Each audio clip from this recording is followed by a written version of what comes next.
Fala galera, tudo beleza, gente? Estamos aqui começando nossa aulinha aqui toda especial sobre Química Verde. Estou super feliz de estar aqui com vocês, né? Na verdade, essa é a nossa primeira live aqui pelo YouTube, né? Já faz algum tempo que eu posto bastante conteúdo aqui, mas até então eu fazia ou aulas gravadas ou lives pelo Instagram.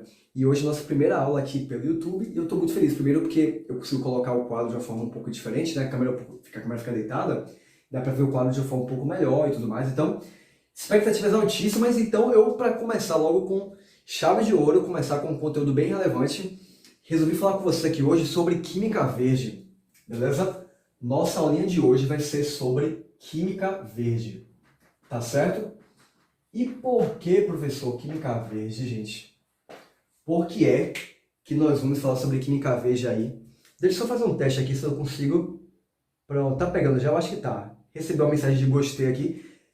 Ó, dá um alô aí no chat só para saber se está realmente chegando aí tranquilo já para você. Eu acho que tá. Recebi uma mensagem aqui de gostei, então eu acho que já deve estar ao vivo mesmo. Ao vivaço, ao vivaço, ao vivaço. Então, nossa aula de hoje é sobre Química Verde. Galerinha, olha só. Química Verde é uma parte da química que vai estar dentro de Química Ambiental, beleza? Química Verde vai estar dentro de Química Ambiental.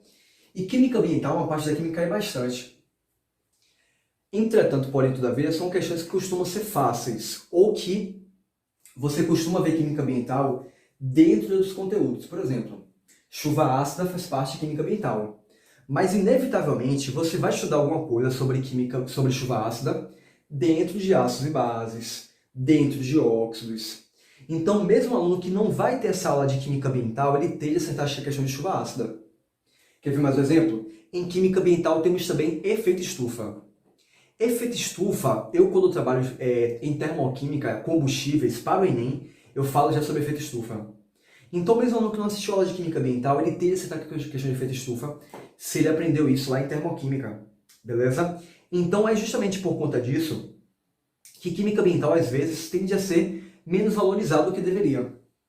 Só que tem uma parte da química ambiental, galerinha, que você não vai ver em nenhum outro conteúdo.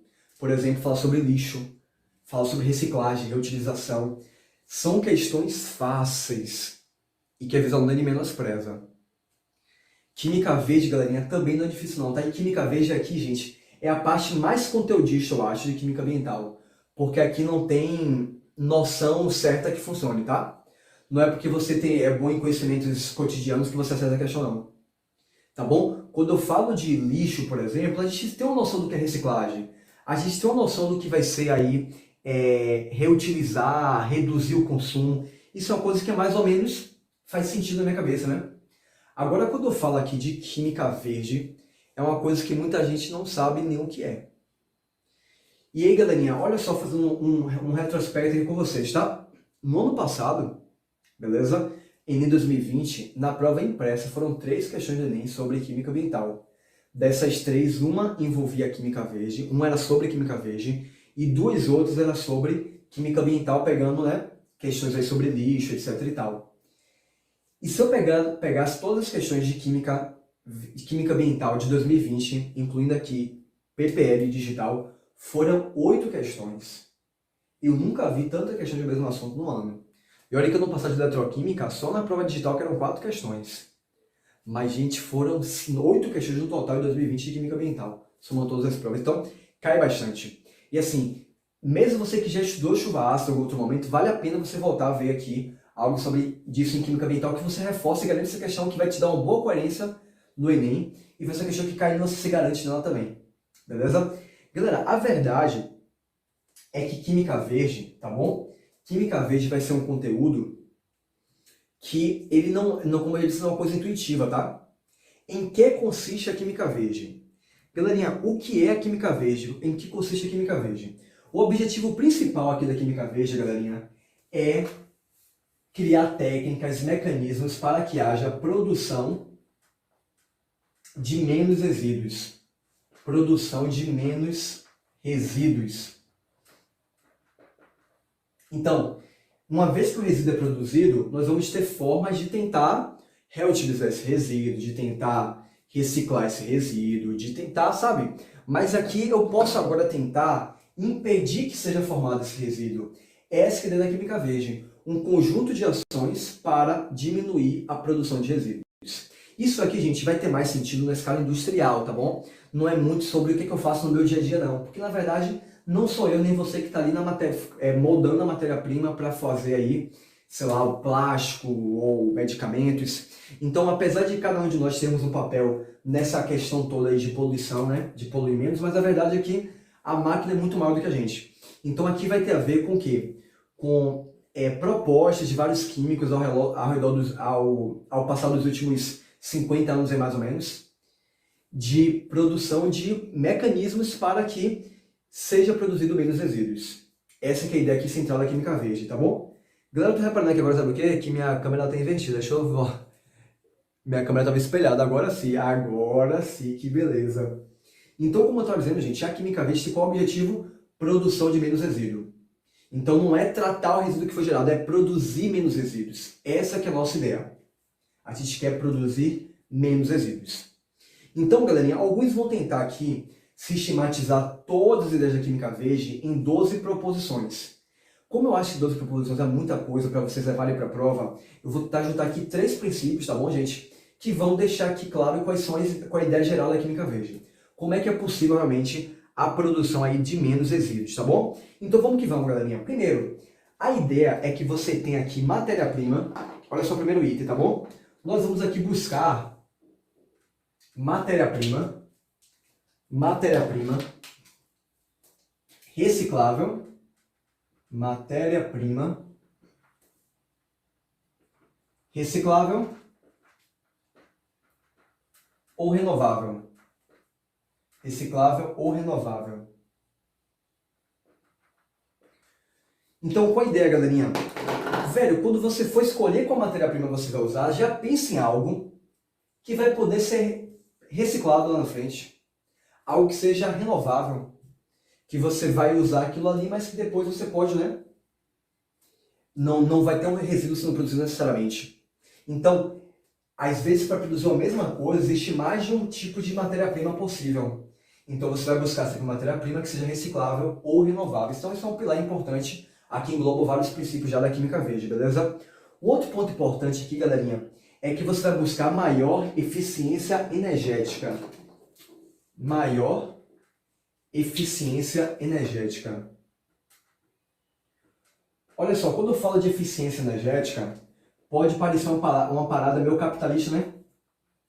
Pode parecer algo contra Química Verde, né? Ah, eu quero eficiência energética, que absurdo. Não, gente. Se eu gasto muita energia para produzir uma coisa, aquilo também tem várias consequências. Imagine que a energia que eu utilizei veio de uma termoelétrica. Pô, velho, olha só quantos impactos tem para aquilo ali. O consumo de energia, galerinha, é ruim para o ambiente. Não é só questão da minha conta vir alta. Ah, eu sou empresário, minha conta da minha indústria veio alta, mas eu vou pagar, tanto faz. Não, é uma preocupação ambiental. Sabe quando lá em estequiometria a gente fala sobre rendimento? Ah, a reação teve rendimento de 20%. Velho, 20% de rendimento, isso aí é horrível, porque quer dizer que você usou muito reagente. Mas produto que é bom mesmo, pouquíssimo você conseguiu. Só 20% que você queria. Então você tem que gastar mais reagente, vai ter que gastar mais energia. Então o objetivo aqui da Química Verde é que com o mesmo gasto de energia eu consiga, quem sabe, produzir mais produtos. Ou com menos energia, a mesma quantidade da rota tradicional.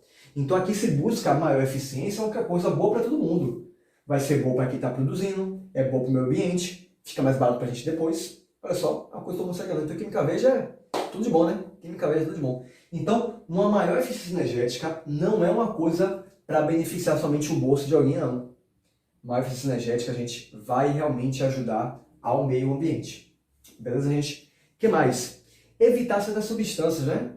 Então, se alguma rota, alguma etapa, você utilizou um solvente, um catalisador, seja o que for, você tem que analisar que tipo de substância é essa. E você vai evitar substâncias tóxicas, vai evitar substâncias bioacumulativas, tudo aquilo, galerinha, que você, uma coisa tóxica, já está claro qual é o problema dela, ela é tóxica, né? Então ela vai fazer mal para alguém de alguma forma, Uma substância bioacumulativa é algo que você não vai conseguir degradar facilmente, vai ser um resíduo que vai ficar ali, vai ser um problemão. O que foi esse resíduo, meu Deus do céu? Passaram 100 anos, o resíduo tá ali ainda.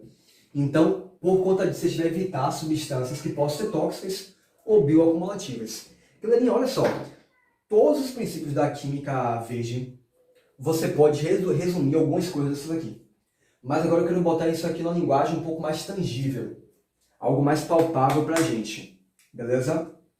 Algumas coisas um pouco aqui mais palpáveis. Olha só, algumas palavras que podem aparecer aqui, que podem parecer inofensivas, mas que no contexto da química verde pode ser um grande problema. Vamos dar aqui alguns exemplos? Olha só, na química verde, você evita reações que tenham subprodutos. Nós vamos evitar subprodutos. Ah, professor, por que vamos evitar subprodutos? O que é que tem um subproduto de leve?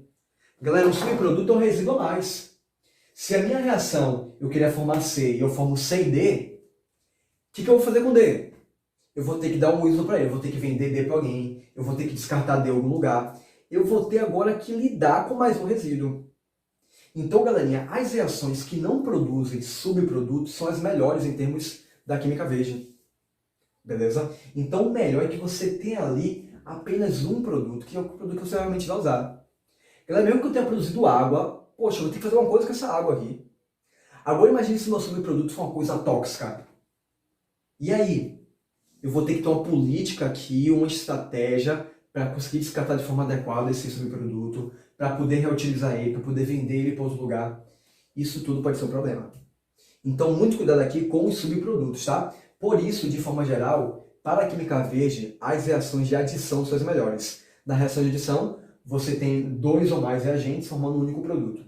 Então, sempre tem um único produto na reação de adição. Então, por isso, ela vai ser melhor em termos de química verde, tá bom? Cuidado com os metais pesados. Metais pesados, galerinha, vamos lá. Quais são os metais pesados? O Enem 2020 cobrou metal pesado, mas ele escreveu no texto que era metal pesado. Galera, sem querer tornar isso aqui muito complexo, eu quero dizer para você que dos metais pesados, a grande maioria são metais de transição. Normalmente os metais mais densos são os que serão considerados pesados.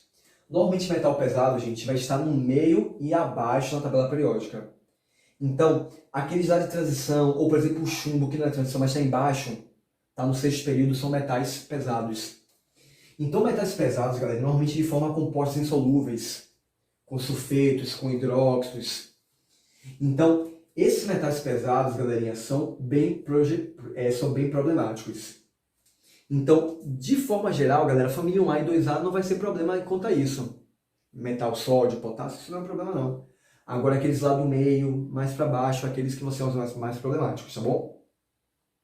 Então, se você souber que não sendo família 1A e 2A já não é metal pesado, isso já te ajuda bastante na questão desse nível, tá? Estou pegando como base a última questão que caiu disso no Enem 2020, segunda aplicação, tá? Para o PPL. Tá, professor, qual é o problema de metal pesado? Problema qual é? O que tem de mais? Besteira. Galera, o problema é que quando tem metal pesado, cada um pode de alguma forma prejudicar o ser humano de uma forma diferente, tá bom? Vai depender muito de qual é o metal pesado, mas por exemplo, minha esposa estava me contando isso essa semana, que tempos atrás se usava chumbo como antidetonante em combustíveis. Se utilizasse chumbo antidetonante em combustíveis. Qual é a ideia? A ideia é que o chumbo ele vai melhorar a eficiência do combustível, tá? Não vou entrar muito nos detalhes não, mas basicamente isso é uma etapa na combustão do motor do carro, que você vai pressionar a mistura de ar e combustível, e no que você vai pressionar essa mistura de ar, vou falar, tá? Vai pressionar a mistura de ar e combustível, isso não é para entrar em combustão ainda, é só para realmente aumentar a pressão ali dentro. Só que se o combustível ele tiver uma baixa octanagem, ele já pode entrar em combustão naquele momento. Então o que você pode fazer é botar o chumbo, que seria um antidetonante, para fazer essa resistência à compressão. Entretanto, porém, todavia, se aumentar os casos de alguns problemas de saúde, eu acho que chamava de saturnismo, foi o termo que ela usou para mim, se eu estiver enganado, tá? Se eu estiver enganado também, me perdoem aí por isso, mas é um dos frentistas, porque eles estavam inalando muito esse chumbo. Você já ouviu falar sobre o consumo de peixe, né? E a relação disso com o mercúrio, porque tem alguns tipos de peixes que vão ter uma concentração maior de mercúrio, e uma vez que você come esse peixe semanalmente, ou 3 vezes na semana, você pode estar aumentando concentração de mercúrio. Tem também um episódio lá de Grey's Anatomy, né? Que um dos médicos ele tem uma prótese de cobalto e ao longo de sua vida, aquela prótese de cobalto ela vai se desgastando e vai sendo liberado cobalto naquele indivíduo. E aquela liberação de cobalto proporciona o quê? Proporciona para ele ali problemas de ordem neurológica. Acho que ele vai alucinar, ele vai, sabe, começar a ficar viajando nas paradas, falando as coisas nada a ver. Então, galera, metal pesado pode deferir desde o rim de uma pessoa até problemas de ordem neurológica. Então, contaminação com metal pesado é realmente preocupante. É realmente preocupante. E aí eu entro aonde? Nas pilhas. Eu entro aqui nas pilhas, beleza? Parece um bicho aqui. Que bicho das esse aqui? Nunca vi esse bicho na vida. Vou esperar que ele não venha pra cá, tá bom? Então, quando eu falo de metal de pilha, pilha é normalmente é a principal fonte cotidiana como é que se diz? De metal pesado. Porque a gente tem pilha com mercúrio, nós temos pilha com zinco, nós temos pilha com cádmio. Tudo isso aí são metais pesados. E uma vez que esse metal pesado ele está ali disponível e você descarta aquela pilha no lixo comum, aquela pilha vai para, quem sabe, um lixão, vai contaminar o solo, vai contaminar depois o lençol freático, isso volta tudo para a gente. Então por isso que é importante, né, que existam centrais para recolhimento das pilhas. Para que uma vez que você usou essa pilha, você pode estar facilmente encontrar um local que você pode entregar essa pilha para que a empresa que fabrica a pilha possa recuperá-la e, quem sabe, transformar em outra coisa, dar uma finalidade para esses metais pesados. Isso é super importante. Mas, quem sabe, o melhor ainda, seria muito importante que essas pilhas fossem substituídas por metais que não sejam pesados, né? Então, será que não daria para ter uma pilha com metal que não seja pesado? Então, ele às vezes cobrou isso a vez, tá bom? Ele falou assim, como é que eu poderia eliminar os metais pesados das pilhas? Então, assim, era mais ou menos assim o contexto, tá? Ele botava várias alternativas boas, como espalhar centrais de coleta, etc e tal, mas assim, para eliminar. Porque assim, eu posso espalhar central de coleta, mas não é garantia que eu vou colocar a pilha lá. Eu posso pegar essa pilha, eu posso descartar onde eu quiser. Então, por isso que é tão importante que esses metais pesados, eles sejam... essas pilhas, né, melhor dizendo, que elas sejam, o que estava dizendo mesmo, deixa eu lembrar aqui, essas pilhas, que elas sejam realmente, que se desenvolvam tecnologias e que eu não precise mais desses metais pesados na composição dessas pilhas. Então, sobre o metal pesado é isso aí, tá bom, gente? Sobre o metal pesado é isso aí. Outros dois pontos aqui, tá, gente, sobre a química verde, tá bom? É que eu posso ter aqui também um plástico, né? Eita, vai ficar errado. O plástico também é bem problemático. Falar sobre plástico é sempre um problema aqui. Por quê? Porque quando eu falo de plástico, a tendência é pensar em algo que não vai se degradar de forma natural. Vai demorar muito tempo para ser degradado. Então aquilo fica na natureza ali por anos e anos e anos e anos e anos. É claro que eu posso pegar aquilo ali e reciclar, né? Reciclar seria o quê? Poderia pegar aquele plástico, transformar de outra coisa, né? Ou reutilizar e tentar transformar, fazer agora um banco de plástico. Mas assim, o ideal mesmo é que a gente utilize algo que seja biodegradável. Então, por exemplo, as roupas, por exemplo, elas têm muito essa relação de produzir coisas ali que não são biodegradáveis. Então, a indústria hoje aí da moda, você vê, se você assistir Shark Tank, você vê muito isso. A galera lá que chega lá da moda e fala assim, não, mas eu tenho uma linha de produção de roupa que é biodegradável. Essa bolsa aqui, ela se degrada em um ano. No caso da natureza, né, que vai ter a validade, tá, gente? É de ser biodegradável. Mas então a gente vai buscar sempre biodegradáveis. Então, numa questão do Enem, gente, falar de algo biodegradável não é algo ruim, não. Algo biodegradável é algo que você vai utilizar e quando você descartar, a natureza dá conta de degradar aquilo ali. Produzindo ali de novo os nutrientes, os elementos que tiverem ali, liberando a natureza para que assim possa ser reutilizado. Então, quando fala de plástico, a gente sempre associa algo que vai se bioacumular no meio ambiente. Mas se falar de um plástico verde, se eu falar de um plástico biodegradável, a palavrinha biodegradável, ela é uma pista muito boa de alternativa verdadeira. Sabe aquela questão de Enem que às vezes você não sabe nem do que ela está falando? Aquela questão de Enem que às vezes você não sabe nem onde ela quer chegar, mas não sabe nem o que ela está dizendo, mas assim, a palavrinha mágica ali já marca a alternativa verdadeira? Então, biodegradável pode ser essa palavrinha. Beleza, gente? Plástico é mais temperatura. Às vezes é uma questão que fala que a reação química acontece A reação acontece com a 100 graus Celsius. De boa. Não, gente. 100 graus Celsius, entenda que alguém vai ter que esquentar isso aí.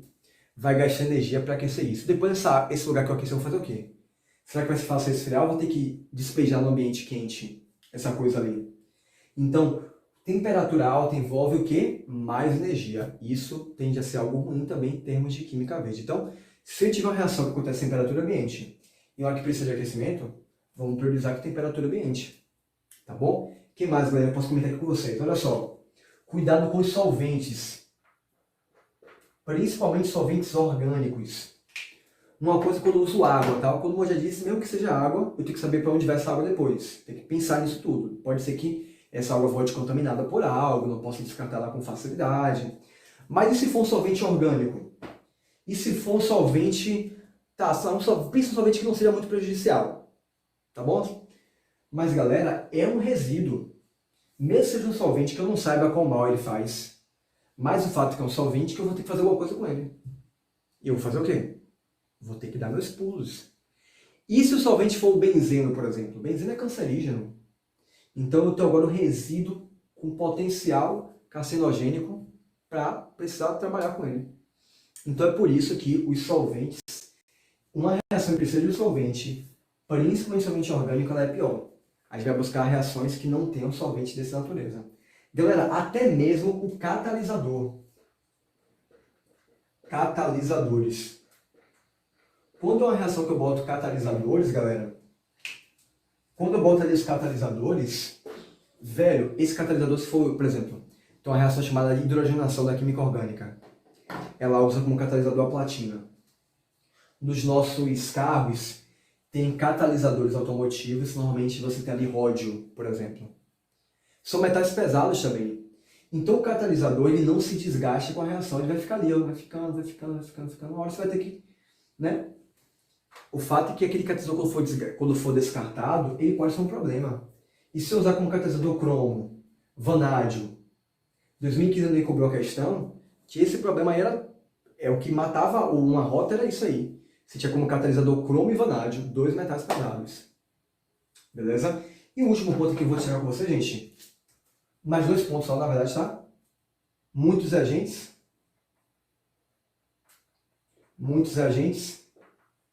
barras etapas.